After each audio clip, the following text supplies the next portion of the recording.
নমস্কার সম্মানীয় দর্শক বন্ধুগণ, যুবসাথী নিয়ে নতুন আপডেট দিলেন মাননীয় মুখ্যমন্ত্রী। এখনও পর্যন্ত অনেকে রয়েছেন যারা যুবসাথী প্রকল্পের টাকা পাননি। এই টাকা তারা কেন পাচ্ছেন না সে ব্যাপারে মুখ্যমন্ত্রী অবশেষে মুখ খুললেন। কিভাবে এই সমস্যার সমাধান হবে সেটাও তিনি জানিয়েছেন এবং তারপর আদৌ কি টাকা পাবেন সেটাও তিনি ঘোষণা করেছেন। মুখ্যমন্ত্রী কি জানিয়েছেন সেটা আপনাদের সম্পূর্ণ শোনাবো। এর আগে অনুরোধ, চ্যানেলে নতুন হয়ে থাকলে ছোট্ট চ্যানেলটি সাবস্ক্রাইব করে নোটিফিকেশন অল করে রাখতে ভুলবেন না। মাননীয় মুখ্যমন্ত্রী কি বলেছেন সরাসরি শুনুন। যুবসাথী আমরা করেছি, এটা ভিক্ষা বা ভাতা নয়। ছেলে মেয়েরা যখন মাধ্যমিক পাশ করে কলেজে যায় তাদের একটা পকেট মানি লাগে, এটা ঠিক বলতে পারেন হাত খরচের মতো। তাদের জীবিকা আগামী দিন হবে এবং যতদিন জীবিকা না হচ্ছে তারা এটা পাবে। তার কারণ তাদের পকেট মানি হিসেবে এটা আমরা দিচ্ছি যাতে তারা নিজে পায়ে দাঁড়াতে পারে। যারা দরখাস্ত করেছেন এখনও কিছু পাননি, সেটা হচ্ছে ডুপ্লিকেট হয়ে গেছে। এগুলো আপনাদের ডেকে ডেকে কারেক্ট করা হবে এবং আপনারাও পাবেন, চিন্তা করবেন না।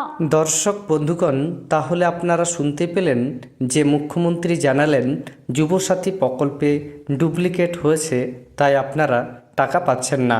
তবে তিনি কথাও জানিয়েছেন এই সমস্যার সমাধান ডেকে ডেকে করা হবে, অর্থাৎ আপনাদের ডাকা হবে, তারপর সমস্যার সমাধান করা হবে এবং তারপর আপনারা এই প্রকল্পের টাকা পাবেন। তবে ডুপ্লিকেট বলতে তিনি আসলে কি বোঝাতে চেয়েছেন আমি বুঝতে পারিনি। অনেকেই আছেন যারা অনলাইনে আবেদন করেছেন, তাদের সমস্ত তথ্য ঠিক রয়েছে, তারাও কিন্তু টাকা পায়নি। পাশাপাশি অনেকে রয়েছেন যারা লক্ষ্মীর ভাণ্ডারের মেসেজ পেয়েছেন, অর্থাৎ যুবসাথী প্রকল্পে আবেদন করেছেন এবং মেসেজ পাচ্ছেন লক্ষ্মীর ভাণ্ডারের। এক্ষেত্রে এমন হতে পারে একটা মোবাইল নাম্বার দুটি প্রকল্পে রেজিস্টার রয়েছে, অর্থাৎ ধরুন কোনো পরিবারের কারোর মা লক্ষ্মীর ভাণ্ডার পাচ্ছেন এবং সেই নাম্বার দিয়েই কারো ছেলে যুবসাথী প্রকল্পে আবেদন করেছে। এটাই কি ডুপ্লিকেট সেটা আমি বুঝতে পারলাম না। পাশাপাশি এমনও হতে পারে আধার নাম্বার কৃষক বন্ধু প্রকল্পেও কারো রয়েছে এবং সেই আধার নাম্বার যখন যুবসাথী প্রকল্পে ব্যবহার করা হয়েছে সেটাও একটা ডুপ্লিকেট হতে পারে। তবে অনেকেই এমনও রয়েছেন যারা কৃষক বন্ধু প্রকল্পের টাকা পান অথচ যুবসাথীরও টাকা পেয়েছেন। পাশাপাশি এমনও হতে পারে যে ব্যাংকের সঙ্গে আপনাদের যে তথ্য সেটা মিলছে না। তবে পরিষ্কার করে এই মুহূর্তে বলা যাচ্ছে না যে ডুপ্লিকেট বলতে তিনি কি বোঝাতে চাইছেন। তবে এটা পরিষ্কার যে আপনাদের সমস্যার সমাধান হবে, আপনারা টাকা পাবেন। তবে আদৌ নির্বাচনের আগে আপনাদের ডেকে সমস্যার সমাধান করা হবে না তা মুখ্যমন্ত্রী নিশ্চিত করে জানাননি।